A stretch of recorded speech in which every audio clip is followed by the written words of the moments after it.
पास। रुक कर लेंगे अगली बड़ी खबर का, जहां महाराष्ट्र के लिए आज बीजेपी का संकल्प पत्र सामने आएगा। दरअसल केंद्रीय गृह मंत्री अमित शाह बीजेपी की तरफ से संकल्प पत्र जारी करेंगे।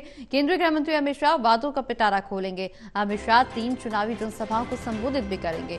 तो बड़ी खबर, जहां केंद्रीय गृह मंत्री अमित शाह संकल्प पत्र जारी करेंगे। आज अमित शाह वादों का पिटारा खोलते हुए नजर आएंगे। 3 चुनावी जनसभाओं को संबोधित भी करेंगे। तो महाराष्ट्र के लिए आज बीजेपी का संकल्प पत्र जारी किया जाएगा और बीजेपी के संकल्प पत्र में किस वर्ग को क्या कुछ मिलता हुआ नजर आएगा, ये देखना बेहद दिलचस्प होता जा रहा है, क्योंकि हाल ही में अभी हरियाणा और जम्मू कश्मीर में जो विधानसभा चुनाव हुए उसके तहत जो संकल्प पत्र जारी किया गया उसमें तमाम ऐसी घोषणाएं की गई जिस पर अब सरकार बनते ही हरियाणा में बीजेपी की तरफ से काम शुरू हो गया है। लेकिन अब देखना यह होगा कि महाराष्ट्र और झारखंड में जो विधानसभा चुनाव हो रहे हैं उसके तहत बीजेपी जो वादे जनता से कर रही है उसको लेकर के क्या कुछ आगे रूपरेखा, क्या कुछ स्ट्रेटेजी बनाई जा रही है और उसको पूरा करने के लिए सरकार किस तरह से प्रयास करेगी, बीजेपी की तरफ से क्या कुछ प्रयास होंगे, ये देखना बेहद दिलचस्प होगा। लेकिन सबसे बड़ी खबर, जो आज संकल्प पत्र जारी होगा उसमें क्या कुछ वादे किए जाएंगे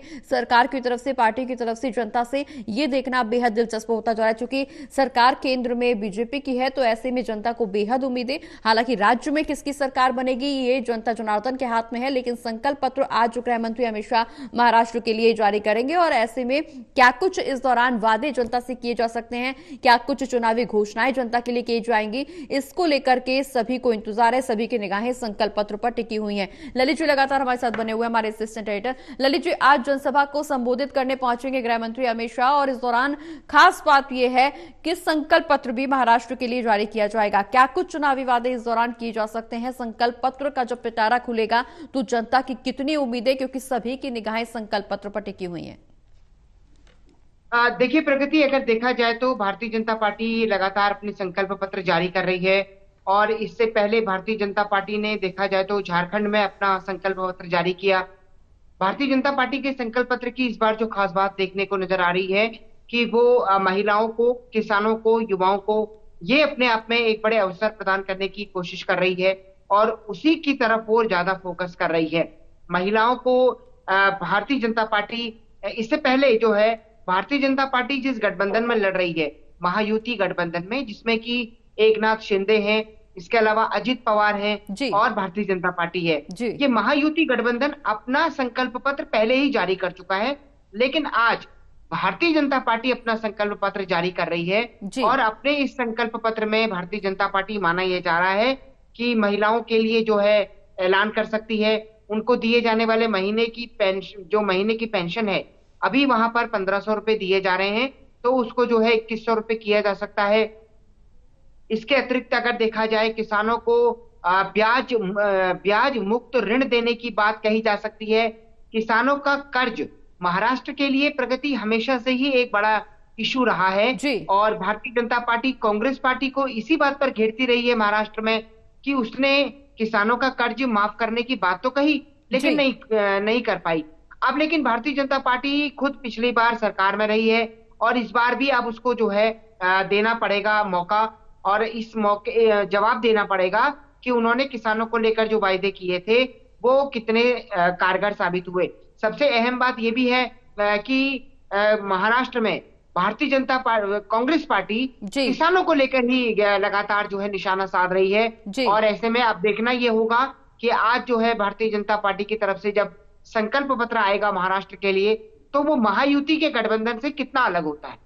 बिल्कुल, महायुति के गठबंधन से कितना अलग होगा या क्या कुछ इसी का रेफरेंस होगा, ये देखना बेहद दिलचस्प है, क्योंकि जनता की निगाहें संकल्प पत्र पर जरूर टिकी हुई है। वादों का पिटारा अब खोला जाएगा तो वादों के पिटारे में क्या क्या होगा, किस किस वर्ग के लिए क्या क्या यहाँ पर घोषणाएं की जाएंगी, ये देखना बेहद दिलचस्प है। लेकिन ललित, जिस तरह से हम घोषणा पत्र का जिक्र कर रहे हैं, जैसे कि आपने कहा कि इस बार बीजेपी के जितनी जगह घोषणा पत्र जारी हुए हैं, जहां जहां बीजेपी यहाँ अपने घोषणा पत्र और चुनावी वादे करती हुई महिलाओं को यहाँ पर साधने की कोशिश की गई है। महिलाओं के पेंशन में लगातार महिलाओं को साधा जा रहा है, महिलाओं की पेंशन में रकम में बढ़ोतरी हो रही है, कहीं 2100 रुपए, कहीं 2000 रुपए, कहीं अभी तक 1500 रुपए मिल रहे थे। लेकिन इस बार उम्मीदें महिलाओं को भी होंगी कि शायद इस बार उनकी रकम में भी इजाफा होगा। इसके अलावा अगर हम बेरोजगारी या स्वास्थ्य संबंधी समस्याओं का जिक्र करें तो उसको लेकर के भी तमाम यहां पर उम्मीदें लगाई जा रही हैं बीजेपी से भी, कि जिस तरह से तमाम अन्य राज्यों में जिस तरह से आयुष्मान कार्ड को लेकर के बीजेपी ने घोषणाएं की या स्वास्थ्य संबंधी तमाम योजनाएं लागू की गई हैं अन्य राज्यों का अगर हम जिक्र करें, तो क्या ऐसा ही कुछ समीकरण महाराष्ट्र में भी देखने को मिल सकता है हर वर्ग के लिए, चाहे वो किसानों की बात हो, बेरोजगारों की बात हो, या युवाओं की बात हो, महिलाओं की बात हो, या फिर किसी भी वर्ग को हम लेकर के चले, तो क्या क्या अलग यहां महाराष्ट्र में देखने को मिल सकता है बीजेपी के घोषणा पत्र में?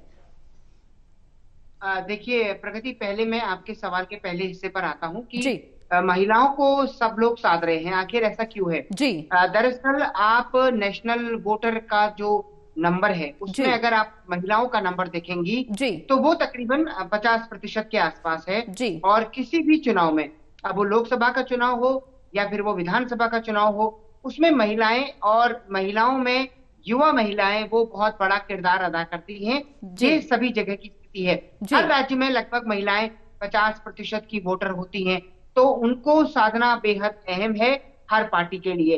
इसीलिए आप देख रही होंगी कि हर पार्टी के चुनाव में, हर पार्टी के संकल्प पत्र में महिलाओं को विशेष स्थान दिया जा रहा है। दिल्ली में देख लीजिए तो सरकार ने जितना कुछ महिलाओं के लिए किया है उतना शायद उसने दूसरे वर्ग के लिए नहीं किया। महाराष्ट्र में देख लीजिए, वहां पर भी संकल्प पत्र आने वाला है, आज कांग्रेस का भी संकल्प पत्र आ रहा है, तो उनके संकल्प पत्र को देख लीजिएगा और भारतीय जनता पार्टी के संकल्प पत्र को देख जी लीजिएगा। तो जो महिलाओं का वर्ग है, महिलाओं के लिए सभी लोग जो है मासिक पेंशन का इंतजाम जो है कर रहे हैं, क्योंकि महिलाओं को सशक्त करने के नाम पर, जी और ये सशक्त करने के साथ ही उनका वोट लेने की एक बड़ी कोशिश है। इससे जी पहले हरियाणा में भी हमने देखा कि भारतीय जनता पार्टी ने वहां पर भी 2100 रुपए देने का ऐलान किया था। जी तो कुल मिलाकर अगर देखा जाए तो महिलाओं की स्थिति जो है वो एक बड़ी स्थिति है। उसके बाद रही कि जिस तरीके से चुनावी समर आगे बढ़ रहा है, जी उस समर में ये जो संकल्प पत्र है वो अपने आप में बड़ी भूमिका निभाता है। किसान है, युवा है, इसके अलावा तकनीक है, ये सारी चीजें बेहद अहम हो जाती हैं। जी चलिए, बहुत बहुत शुक्रिया।